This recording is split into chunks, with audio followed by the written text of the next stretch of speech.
Now you mentioned ayahuasca and iboga, and I'm really kind of liking this in-depth discussion of different things that have helped you. I find it so fascinating, and I hope the people that are watching do as well.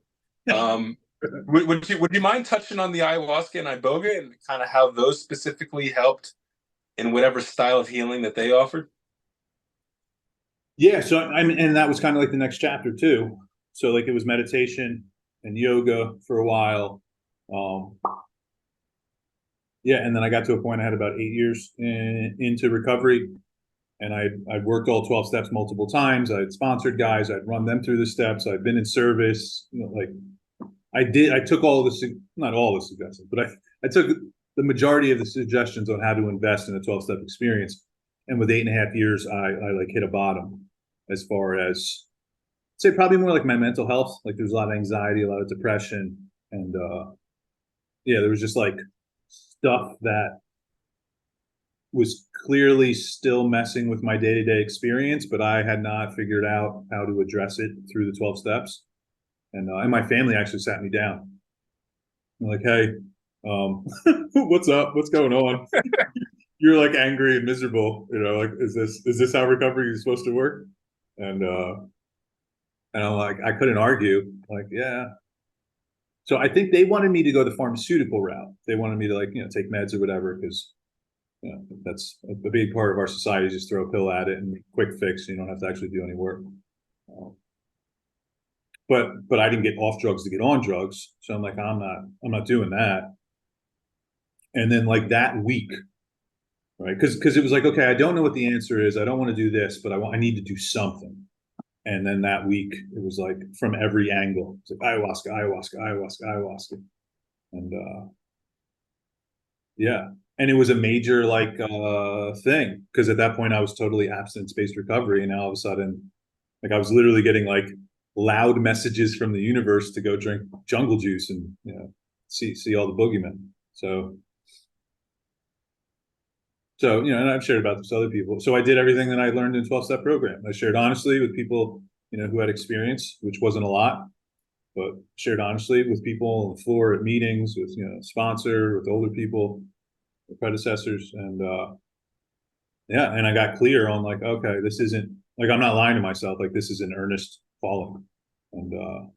And I was also miserable. So I was like, okay, if I wind up smoking crack in the jungle, like whatever, I was going this way anyway. So yeah, so I went down to Peru and then participated.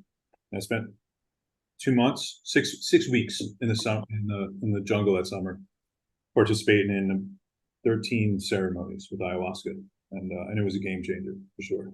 But, yeah, it took a lot of stuff that was like ideas and made it like direct experience as far as spirituality and life and all that like hippie trippy dippy stuff. Like we're all one and we are nature. We're not separate. And, like love is actually the whole point. Like all the stuff that like great art is made about, all the truths. But it felt like it took it from like an intellectual level for me and like dropped it into like a realization and embodiment kind of space. Wow, so it sort of took the platitudes and made them deep and realized. Yeah, yeah, yeah. It was cool. And then there was like a lot of, so one of the big things my first time in the jungle was I learned that I was empathic, or I was like super empathic, and I had been my whole life. Right. So you use whatever term you want, an empath or highly sensitive person or intuitive, whatever it was. Like I've been pretty sensitive my whole life. Um, and so I had acquired like decades worth of garbage from being super sensitive and then just being in the world currently. And the way I was operating too, like I wasn't aware of my energy, or there was no energetic awareness to how I was operating in the world. And so when I went to like the shaman and the guy that ran the place were all laughing at me. Like, dude, you have so much crap. But, like the cool part is most of it isn't yours.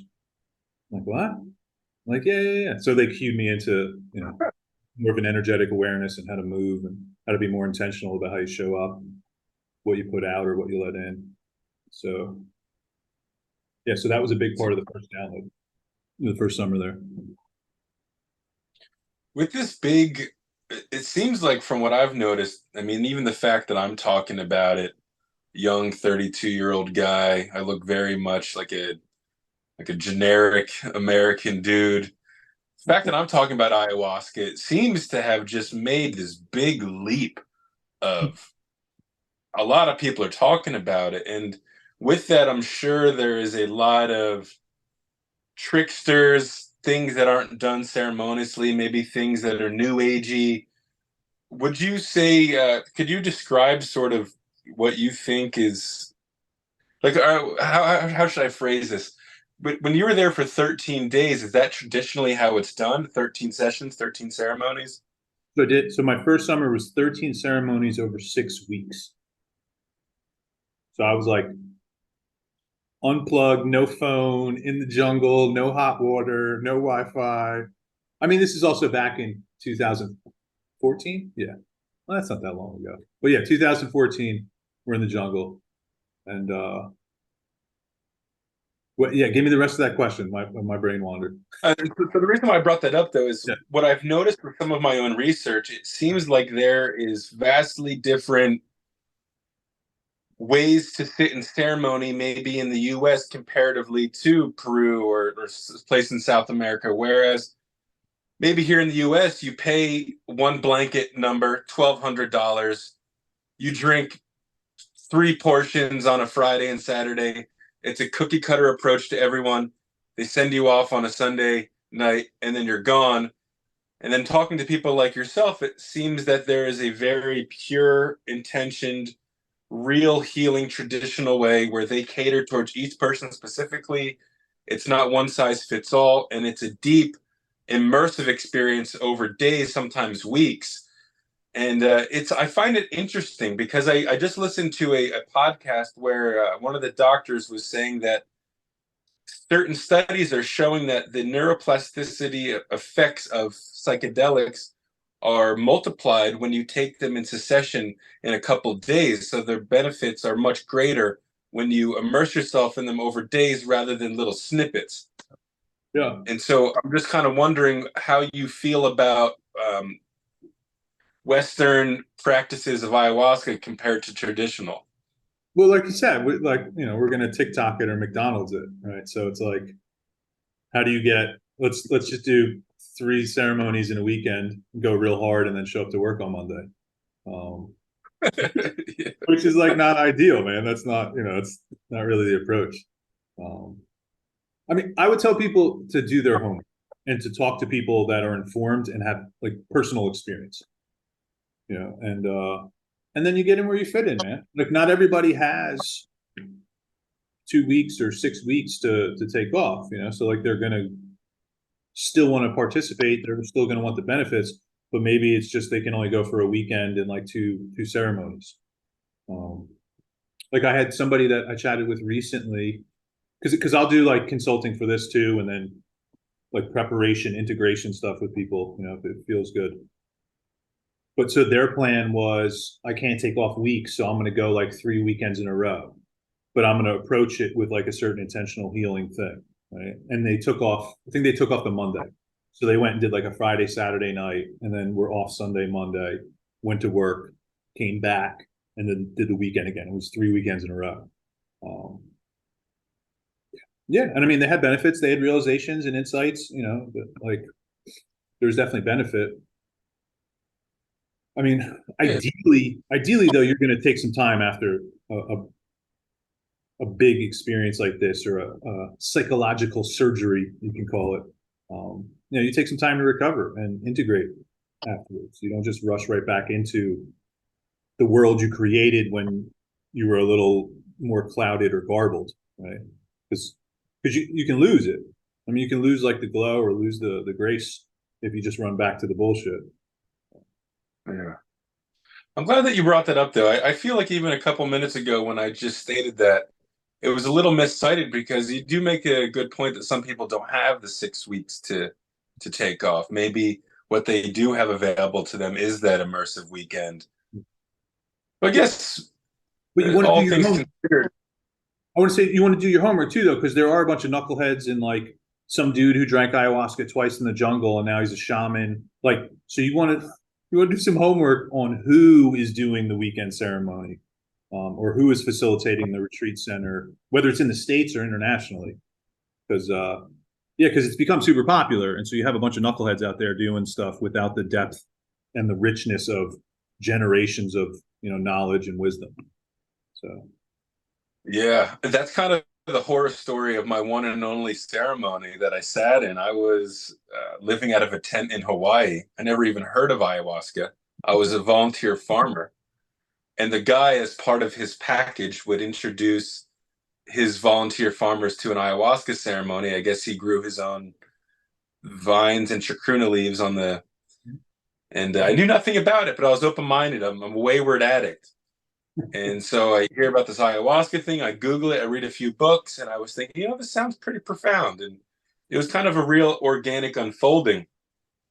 But it was very bizarre because when I sat in the ceremony, they had females on one side, men on the other, which I guess what they explained to me is keep the feminine, masculine energy separated. I don't know, but I went with it. But what was very weird is as we're every couple hours taking another dose of the medicine, he was getting massages by these young girls and stuff. And it was very weird to me. And they're playing music out of a MacBook Pro and some rave beats came on.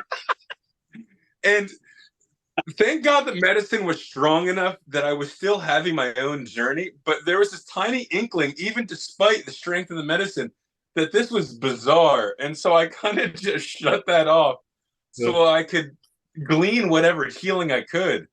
But that to me was funny because I was a classic archetype of this guy involved in one of the most whacked out, trendy ayahuasca ceremonies. And man, it's it's really funny to think about, honestly. Yep. And I mean, like even among like the authentic stuff, right? Like, so the authentic indigenous folk of really South America. I mean, like Bolivia, Colombia, Peru. I'm just off the top of my head. They all within their own countries have different traditions, and then within different countries, there's all different tribes and people. So, like, some of the ceremonies are for do it in the day. Some of the cultures do it at night. So it's like there's such a widespread way to work with the medicine. But for me, yeah, I've been blessed. I went to a place in the jungle, and then the shaman that's there is like fifth generation or something, right? Like since he was 5 years old, he was learning from his father and his grandfather, and they did the same thing, going back. So for me, that felt good, and also like I treat it as pilgrimage, right? Like that's kind of the idea that's come through is like I'm going to the jungle to like this, like the rainforest is the I don't know, like that's where the medicine comes from. So in a way, like that's the home turf for the sacred place. And then I'm coming to drink the medicine in ayahuasca's like home stadium. So you get the full experience, as opposed to like, Johnny Shaman, Johnny Trust Fund Shaman with and like some mail order friggin' ayahuasca. Like, Yeah, it's exactly what it was, man. How can you tell me a little bit? I'm really interested about what the interactions were like with the shaman, and did you feel like there was an uncanny ability for them to sort of really understand what you needed, and what was that like for you? Some of these dudes were like otherworldly, magical. Like the one guy, the guy was my favorite that was there for like the longest period of time because we had 3 different shaman come in while I was there for 6 weeks. And the one guy I really jived with, he was like your grandfather, and we would smoke cigarettes and talk shit, and I could speak Spanish, so we would go back and forth, and we would just hang out. But then when it came to ceremony time, then he was in his groove, then he was doing his thing, and so he drinks a little bit of the medicine too to get on that wavelength, and he's singing the Icaros and he's doing his thing to like create the container and like call in the good stuff and keep the not so great stuff away, and because I mean you're opening like spiritual portals or however you want to understand it.